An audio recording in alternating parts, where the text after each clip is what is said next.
اشہد ان لا الہ الا اللہ واشہد ان محمدا عبدہ ورسولہ اما بعد۔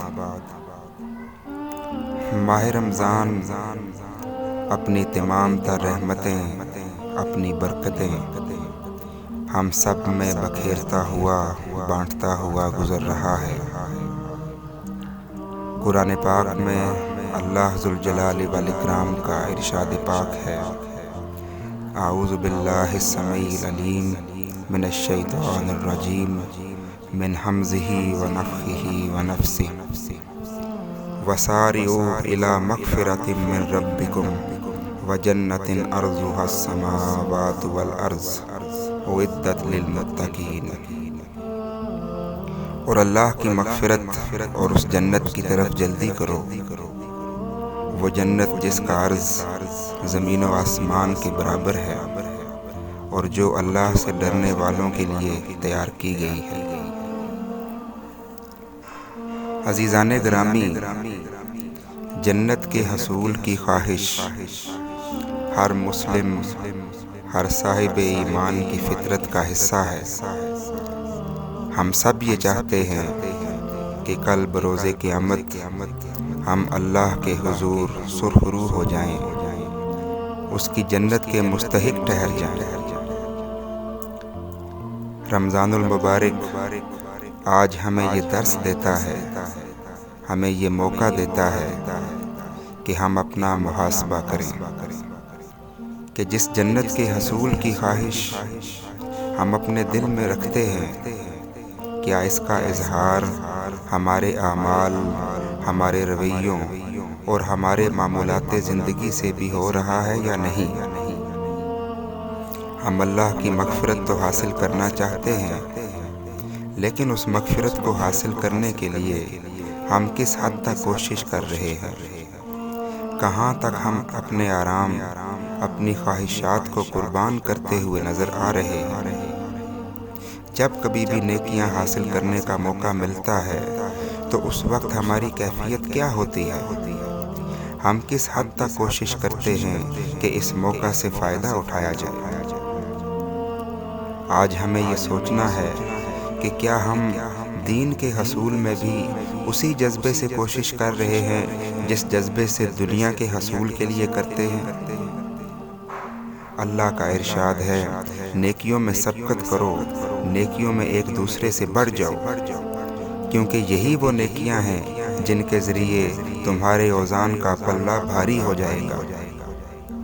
عزیزان گرامی، مجھ سمیت ہم سب کو یہ سوچنا ہے کہ ہمارے روزمرہ کے اعمال میں کتنے عمل ایسے ہیں جن سے اللہ خوش ہو رہا ہے۔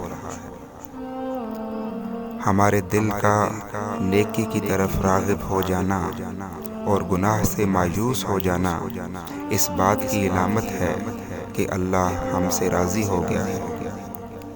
اسی طرح اگر ہمارا دل گناہوں میں لگتا ہے اور نیکی کا خیال بھی اس میں جنم نہیں لیتا تو اس کا سبب ظاہری طور پر خواہ کچھ بھی ہو، لیکن در حقیقت یہ اللہ کی ناراضگی کی علامت ہے، کیونکہ اللہ جس کو چاہتا ہے نیکی کی توفیق دیتا ہے اور اپنے دین کی طرف راغب کر دیتا ہے۔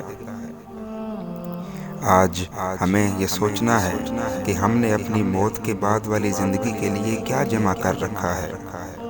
دنیا کی زندگی کے لیے ہم ہر قسم کی عیش و عشرت کے لیے ہر قسم کا سامان اکٹھا کرتے رہتے ہیں، لیکن کیا ہم نے اپنی اس زندگی کے لیے بھی کچھ جمع کیا جو زندگی کبھی ختم نہیں ہو سکتی؟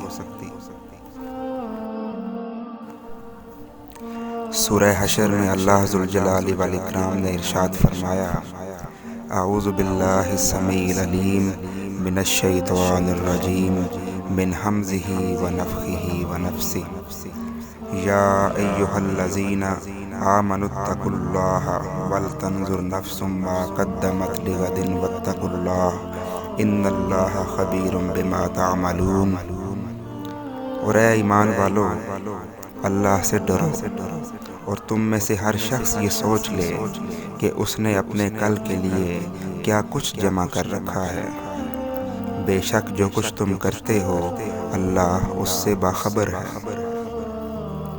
عزیزان گرامی، ماہ رمضان کی صورت میں آج ہمارے پاس یہ نہایت سنہری موقع ہے کہ ہم محاسبہ کر کے اپنے اعمال کی اصلاح کریں۔